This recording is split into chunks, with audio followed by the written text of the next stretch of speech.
And welcome back to 43 Focus, and please welcome Michael Cremo, who's the co-author of this book, The Hidden History of the Human Race. Nice to see you, Michael. Good to be here, Gary. This, I believe, calls into question Darwinian's theory of evolution. Is that correct? Yes, Gary. Essentially, that theory says that human beings like us have been around for about 100,000 years. And before that, you would have had only ape-man-like creatures. Before that, apes and monkeys.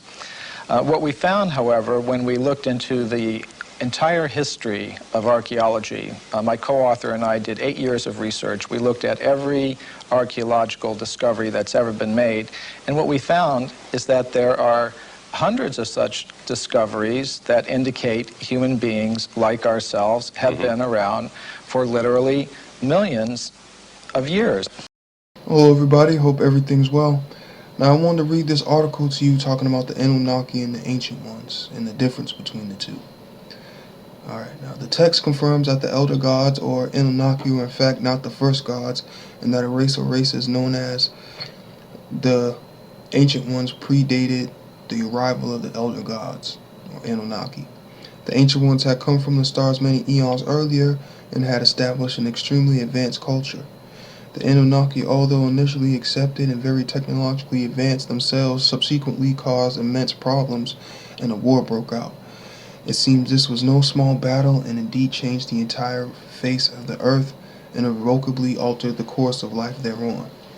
The texts go on to say that the Elder Gods, or the Anunnaki, produced or created mankind as a slave or a workforce. Now, listen real closely here. Were these Anunnaki the legendary dragons, as some suggested, or do the legends of these magical creatures in the Nubius world refer to the ancient race that existed prior to the arrival of the Anunnaki? Were they eradicated, modified by this invasion/rebellion? Now the Ancient Ones, alright, basically what this is saying, they come from before time, alright, or what you would call the unliving,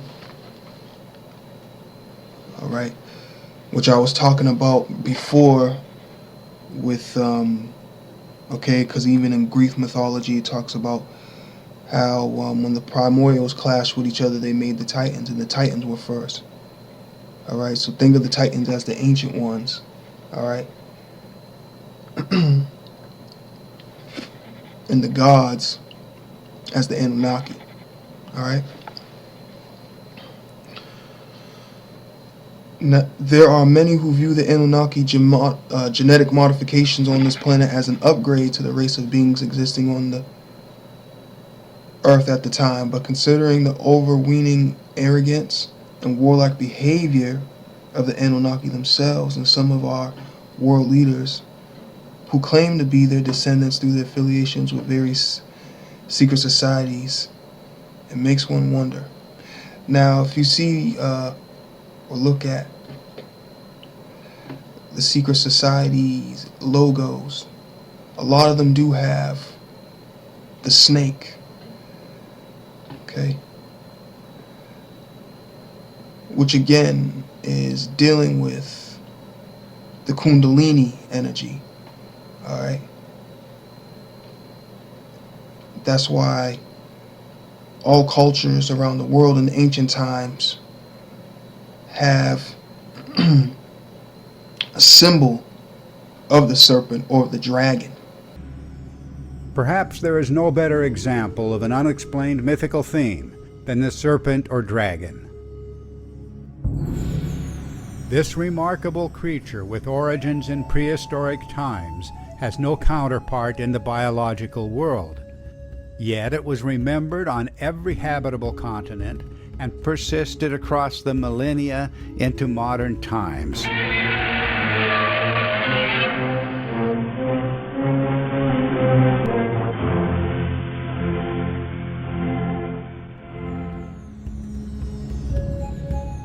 Well, we can find amusement in the comic book versions of this monster,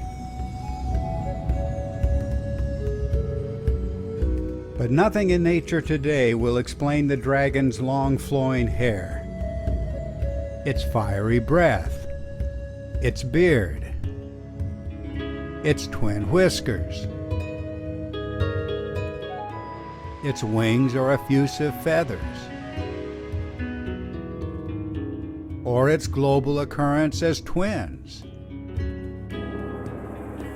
or its global association with lightning.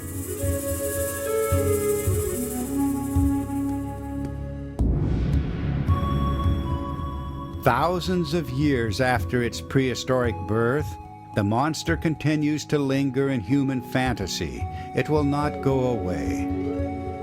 But ask yourself, how could the dragon archetype have arisen without provocation? And should we not wonder if uniquely modern prejudices are the primary reason the mystery remains unsolved? With one voice, every ancient culture insisted that our world was once a much different place.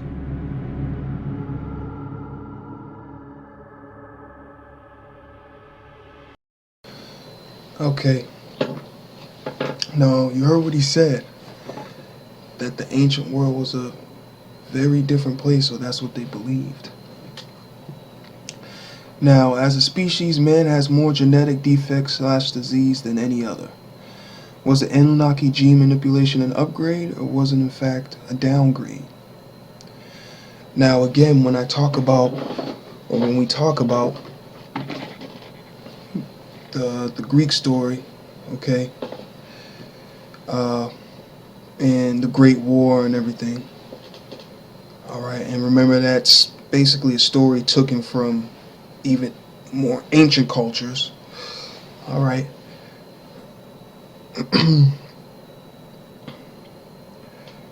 It even talks about how when the Titans lost, they used their own life force, or the ashes of the Titans, of the fallen Titans, to make man. Do you understand? All right. Even if you go get that the book, The Other Bible, all right, it even talks about how God, all right, put a black casing over the soul. All right.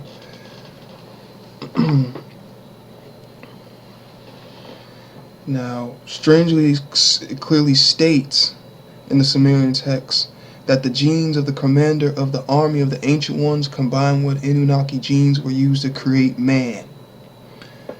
Okay? Could it be true? Could be the true story behind the fall from paradise? It may be seen as odd that the Anunnaki would combine their own genes with that of their ancient enemy. However, it seems that they viewed this as some type of punishment or binding of the spirit of the Ancient Ones. Okay? So there you have it. It's to keep you from rising. All right. So after the war, they had to keep you in a fallen state. All right, or reduced you to the 5 senses. All right, which we are today. That's why we have amnesia and everything. All right. Now, these were not probably the names of these ancient ones. Okay. They probably had different names. This is just what they're called now for today, for those who were just wondering. Now, according to the Sumerian text, the elder gods of Anunnaki battled with the destroyed, and destroyed the ancient ones, and specifically Tiamat. Now, if you look up Tiamat in the Babylonian religion, she can be known as chaos goddess and a water goddess. All right. So the queen of the ancient ones, all right, which I would say coming from the waters of Nu, all right, or the waters of chaos, all right, which I've talked about before, which chaos is just, it's not, people think it's just things out of order, but it's just a higher form of order, all right. And for people who can't see that, they think it's just, how you would say, nonsense, things that are out of order. All right. Now Tiamat, their queen, the Ancient of Days, who described as a great wicked serpent or mighty dragon, okay, which I just showed you. Remember, it was one landmass, all right, and it was one people. And they knew how to use their kundalini, all right, which all ancient cultures around the world, again, I can't stress this enough. It was one landmass, so obviously, all right, they were of one mind. And if you guys want to get a better idea of that, I say go watch the show Sense8, which might be on Netflix or something. And it's about a show where these people's minds are linked. So one person might know martial arts while another person knows engineering, and their minds are linked together, but they still have their individuality. Do you understand what I'm saying? And that's basically how the ancient ones operated.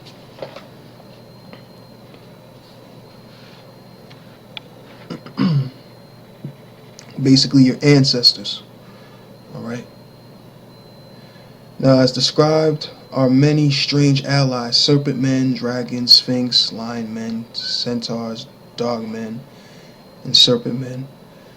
The Titanic battle raged for 10 years or more, laying waste to Earth and its inhabitants. Now, I want Dr. Phil Valentine to explain that more, because these serpent men basically were, again, because like I was saying, we got reduced to the 5 senses. We were able to shapeshift and change our form, all right, and various other things, which they talk about in my other videos, such as quantum mind, all right, and superhuman alchemy. All right. Now, listen to what Phil Valentine has to say on that and what we were able to do in those ancient times. Jaguar people, which are the Olmecs. The Balam. The Balam. Balam. And what it is that when you have described before the triangle being the three, the thinker, the knower, And the doer. and the doer, and the fourth side was the beer. Yeah. Because they say, Mhm. you come into those processes and then you become it. Mhm. So everything becomes shape-shifting or being Mhm. as of the world. Yeah, and the shapeshifters used to change the genetic coding along the lines. That's why they used to look like different animals.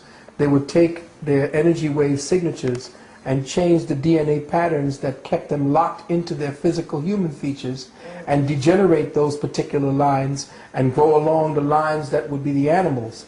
And then they would focus their energies in the DNA along certain patterns that matched the animals and then became those animals. This is how deep your people were. Yeah, okay, so I'm just going to close it out and I'll come. Very interesting stuff. Now, let me read the rest of this for y'all. The Anunnaki eventually won the battle and they divided up the parts of the earth between them. Okay? Remember,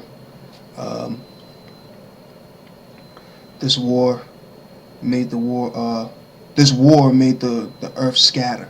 Okay? Because remember, it's one landmass, of course. And it is only after this that mankind was created as a slave race. The Anunnaki were a race of warlords, for they often fought amongst themselves and evolved humans in their endless power struggles and petty jealousies. It has been said that the myths of centaurs, centaurs, unicorns, dragons, elves, etc. were the results of early genetic experiments of the Anunnaki.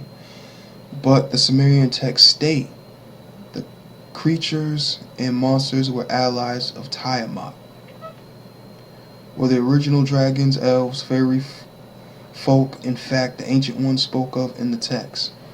Did the Anunnaki destroy civilization, the mythical land before time, by tampering with the genetic codes, attempt genocide on global scale, and deliberately conceal any memory or reference to the civilization? Did they teach mankind wonders, or did they just twist and pervert ancient wisdom? All right. No doubt there were runaway slaves hidden in the caverns of the earth, and also other survivors who escaped the unwelcome attentions of the Anunnaki and their captives breeding programs. And that's why they find, things in caves when they're doing these excavations and stuff like that. This would prove or lean more towards the endless plane theory, to be honest. Because when we talk about beyond the stars, we're talking about beyond this plane. All right? And we do not know what is beyond this plane as of this moment. We could imagine that is beyond our imagining. All right? So, now, the text tells us that there were renegade Anunnaki as well, and it was speculated that Enki himself may have returned to the underworld. From these came the myths of the hollow earth, Shambhala, Agartha, and the legends of great treasures and mines guarded by the gnomes or geonomes. Okay? So, obviously this is symbology talking about, your own inner workings,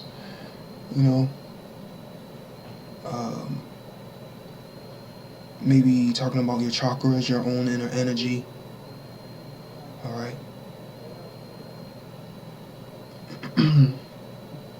Elves and others may have taken refuge in the mountains and forests and desolate places, giving rise to their own myths as the world came more and more under the influence of the Anunnaki. Many of these too may have fled below the surface. It is well documented that there are vast networks of tunnels and huge caverns beneath the earth, some caused by volcanic activity and some artificial in origin. Many strange cults sprang from these stories, many of which persist to this very day, which in itself has caused much mischief. It appears these elder gods / Anunnaki were terrified of the ancient ones and dreaded their foretold return, fearing that they would reclaim the earth and take revenge on them. For this reason, they devised many magical and other occult diverse means to prevent them from occurring. Alright? So that's why you would have your so-called blacks, okay, or Negro, alright? Or African, or whatever you want to call us. That's why we are under the most scrutiny, alright? Because we are direct ascendants of these beings, okay? And the next step now is becoming something which I've been talking about on my channel for a while now, alright? What the Kabbalion would call the Overman, alright? So, after all, this would mean that the slave race that the Anunnaki had created, who contained the genetic codes of the ancient ones, might awoken and seek their freedom. One can see that this would cause the Anunnaki overlords to be terror-stricken and would necessitate stringent control measures to be imposed on the slaves. Okay, which I was just saying before. All right. Thus was born religion and other heretical structures of control, suppression, and subjugation. Okay. I don't really have to get too more into that. You guys know what the deal is on that. And what of humans? The odd genetic consequence of all this meddling. And is this the reason why humanity seems to be suffering from collective post-traumatic stress disorder? Alright, as it says in the Sumerian text, man is born of sadness, for he is of the blood of the ancient ones, but has the spirit of the elder gods breath into him. Okay? And his heart goes to the ancient ones, but his mind is towards the elder gods. And this is the war which shall always be fought unto the last generation of man, for the world is unnatural. Does this not imply that the previous understood natural order was disrupted in some fundamental way when the civilization of the ancients were destroyed? Is the famous cradle of civilization in reality a coffin of a bygone golden age lost in the mists of time? We are told that civilization abruptly emerged 6,000 to 8,000 years ago in ancient Sumer, now known as Iraq. Could it be that at that time everything was altered by belligerent beings with dubious intent and ruthless methods?